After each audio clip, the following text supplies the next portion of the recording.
আসসালামু আলাইকুম।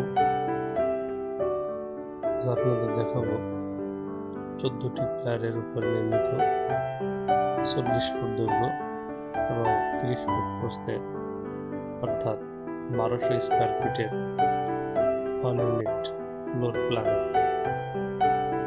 আপনারা যদি ইচ্ছা করেন এই বিল্ডিংটা দুটি ফ্ল্যাটও করতে পারেন, সেই ক্ষেত্রে মাঝ বরাবর একটা ওয়াল নির্মাণ করে 2 ইউনিটে ভাগ করতে হবে। যেহেতু আমি ডিজাইনটা 1 ইউনিট রেখেছি, সেহেতু আজকে আপনাদের সাথে এই 1 ইউনিট সম্পর্কে শেয়ার করি। প্রথমে আসি বেডরুম 1। আপনারা যদি ইচ্ছা করেন এই রুমটা আপনারা রুম না রেখে এটা নিচতলায় যদি হয় এটা গ্যারেজও করতে পারেন। সেই ক্ষেত্রে আপনার 3টার পরিবর্তে একটি বেডরুম কম হবে, তারপরও 3টা বেডরুম হলেই যথেষ্ট ভালোভাবে বসবাস করা যায়। তবে 2 তলায় যে 4টি রুমই হবে। এবার আসি এই বেডরুম 1-এর পাশেই কমন বাথরুমটি বেশ বড় সাইজের হবে। বাথরুমটির দৈর্ঘ্য হবে 4x8 এবং তার পাশে একটি কিচেন। যদি জায়গা স্বল্পতা না থাকে তাহলে কিচেনের সাথে একটা আপনারা বেলকনি ব্যবহার করতে পারেন। আসলে কিচেনের সাথে একটা বেলকনি থাকা দরকার। এখানে মাছ কাটা, সবজি কাটা থেকে শুরু করে অন্যান্য কাজে প্রয়োজন হয়। পাশাপাশি যখন রান্না বাড়া করা হয় তখন বেলকনিতে গেলে একটু ভালো লাগে। তাই যদি জায়গা থাকে তাহলে কিচেনের সাথে একটা বেলকনি রাখার চেষ্টা করবেন।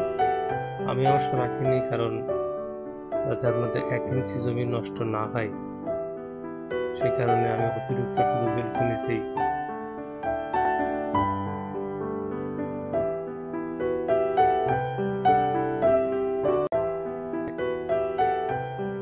বেডরুম 3 এবং বেডরুম 4।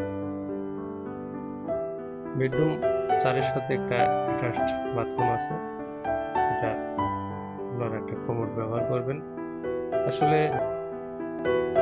বেডরুমের সাথে একটা বেলকনি থাকা দরকার। সবসময় রুমের ভিতরে থাকতে ভালো লাগে না। এই রুমের সাথে একটা বেলকনি থাকে তাহলে সেই রুমটা বসবাসের জন্য অনেকটাই ভালো হয়। এরপর আসি লিভিং এবং ডাইনিং। অনেক ক্ষেত্রে দেখা যায় যে এই যে লিভিং কিচেন দিয়ে মাঝখানে আটকে ফেলা হয়। এই যে বাথরুম এবং কিচেনের থেকে যে গ্যাসটা নির্গত হয়, এটা মাঝখানে থেকে যায়, এটা বেরোনোর জায়গা পায়। তার ফলে বসতি বাস করার জন্য আরামদায়ক বা স্বস্তিদায়ক হয় না। এক্ষেত্রে আমি যতগুলো বিল্ডিংয়ের আপনাদের সামনে হাজির হই বা আমি এই যে বিল্ডিং সম্পর্কে আপনাদের সম্পর্কে পরামর্শ দিই, আমি সবসময় বিল্ডিংয়ের ভেন্টিলেশনটার কথা বেশি গুরুত্ব দিই। এবার একটি অন্য প্রসঙ্গে আসি। আপনি যে বাড়িটা নির্মাণ করবেন অবশ্যই একজন দক্ষ ইঞ্জিনিয়ারের দ্বারা প্ল্যান ডিজাইন করে আপনার বাসাটি নির্মাণ করবেন। সেক্ষেত্রে একদিকে যেমন আপনার অর্থ সাশ্রয় হবে, তেমনি বসবাসের জন্য অনেক ভালো হবে। আসলে আমরা মনে করি একজন ইঞ্জিনিয়ার কাছে গেলে আমাদের অনেক টাকা খরচ হবে। আসলে যে টাকাটা আপনার ব্যয় হবে তার সাথে অনেক টাকা সাশ্রয় হবে। আর সবচেয়ে বড় কথা, আপনার এই বাসার ডিজাইন যদি ভুল হয় তাহলে এটা আপনাকে সারা জীবন বহন করতে হবে এবং এর খেসারত আপনাকে সারা জীবন ধরে দিতে হবে।